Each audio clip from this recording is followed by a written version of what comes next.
Do you ever wonder what the difference is between fitness and wellness? These are two terms that get thrown around a lot, and often they're used interchangeably, but they're really not the same thing. I'm going to share why that's an important distinction, but first I want to tell you what they actually are or how I define them. I define fitness as being much more physical. It's basically our ability to complete a specific task or to function in a specific environment. But wellness is an overall term. It's our overall state of well-being. So that's going to be our physical, but also mental and spiritual. The important distinction here is that you can have physical fitness without having wellness, but you cannot have wellness without physical fitness. This is why I say that the pursuit of holistic wellness is the same as the evolution of consciousness. Because if we look at the difference between fitness and wellness again, you can pursue fitness and actually be harming your overall state of wellness in doing it. This is something I've seen in being a personal trainer for over a decade now. I've seen lots of people in the gym who are working really, really hard to become more fit, thinking they're getting healthier, but they're actually robbing themselves of health in other aspects of their life.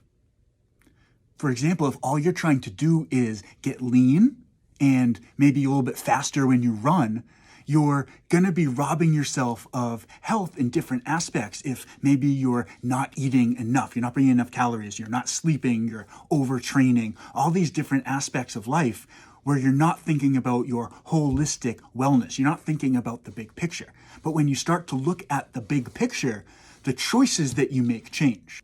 This is the evolution of consciousness, because as your awareness grows and your perspective changes to more of a big picture, you start to make more life-affirming choices. You start to realize that you can't do things that hurt your health and improve your health at the same time. You realize that you can't hurt your environment and be healthy at the same time. So you have to start looking at a wider and wider lens, a bigger and bigger picture, but that way, every choice that you make becomes a positive choice. Every choice that you make becomes life-affirming, and along that same journey, everything is going to get better. Your fitness is going to get better. Your health is going to get better. Your body composition is going to get better. Your mental state is going to get better.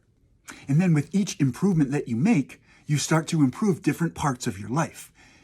You start to develop what I call 360-degree growth, where you're improving each aspect of your life in every direction.